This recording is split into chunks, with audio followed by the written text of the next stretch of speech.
Well, we just saw him on the tape. Now he's here in studio. Eric McClelland, give him a big hand. Thank you for coming, Eric. The house looked beautiful. Thank you. So in that tape, we saw some of the really nice lighting that you had, and some of it looking a lot more contemporary than we're used to. So we're going to talk a little bit about outdoor lighting and indoor lighting, maybe some products that people wouldn't have thought of before, right? Well, and I think that lighting is really becoming a focus both for landscape design and interior design, and that was a traditional house. So we really updated it by putting in some light features. So let's talk about step lights first. Okay. So people are kind of used to putting these outside in their stone steps to light the way to their pool or to their front walk. Yeah. And this is LED from Universal. This one shines straight down. This would probably not be a step light. That'd be more like on a rock wall or whatever. And this one, you'd go right into the front of your step and it illuminates down. Okay. But what we used in that house were actually an saw. LED version of that that's meant for interior use.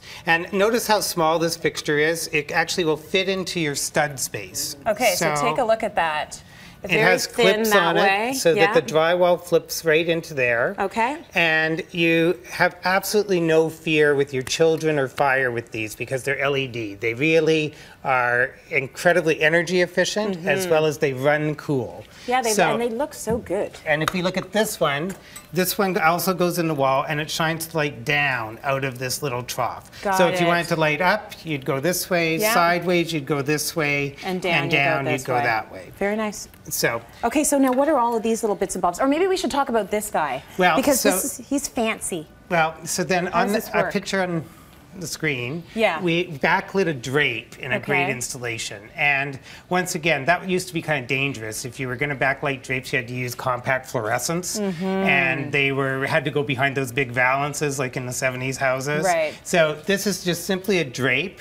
And what we did is we ran this great little light strip this right here, right on the ceiling behind that drape. So it takes absolutely no space. It's actually a tape. And it goes right on the ceiling. You do have to hide a driver someplace, but then if you look at the drape open, it just hid right behind that track. That's so beautiful. So that's just for drama. Yes. Because you don't need a light behind your drape for any other reason except look at how cool my drapes are. Right, it gives a nice little glow It's up beautiful. the top. It's a nice little detail, but it's like strong. So that's also from Universal. Very nice. So okay, now let's talk about all these little bits and bobs. Eurolight have given me some really very inventive examples of LED lights. And so they come in all shapes and sizes now. So see how beautiful that fixture is? It's chrome, it has a glass front. So you could put this on a panel on your ceiling, put a bunch of them in a row in an MDF panel, create your own light fixture. Very nice. We can actually plug more of them in. Look at this lovely little crystal one. He's really tiny. I know. Okay, but that's crystal.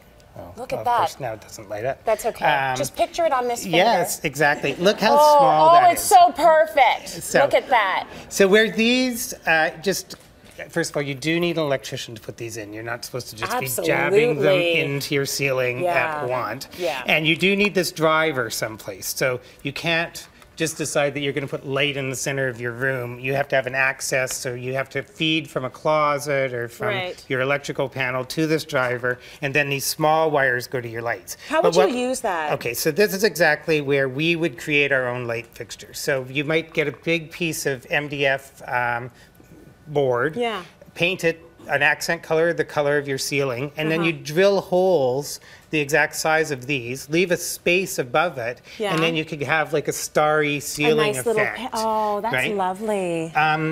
These fabulous little wall lights, put them right on top of the drywall so you're not cutting in, you're not worrying about that. Yeah. You could put a board on your wall to hide all the wires. They'd light up and down.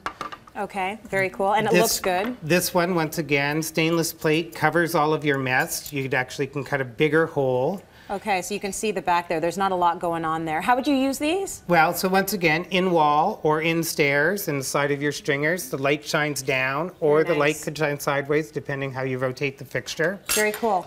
And what about this one? Well, so this is just an example of where, say you have an apartment and you want to start getting fancy with lighting. You can actually, this is just a fixture. You can hang it on the wall. You could flip it up and shine it onto a painting. You could shine it into a shelf on a vase. Because it's LED, you have no worry about fire. Right. It just plugs in. You'd put 2 screws on the wall. And because of the snake-like effect of it, you can basically get whatever effect you want. Very cool. Well,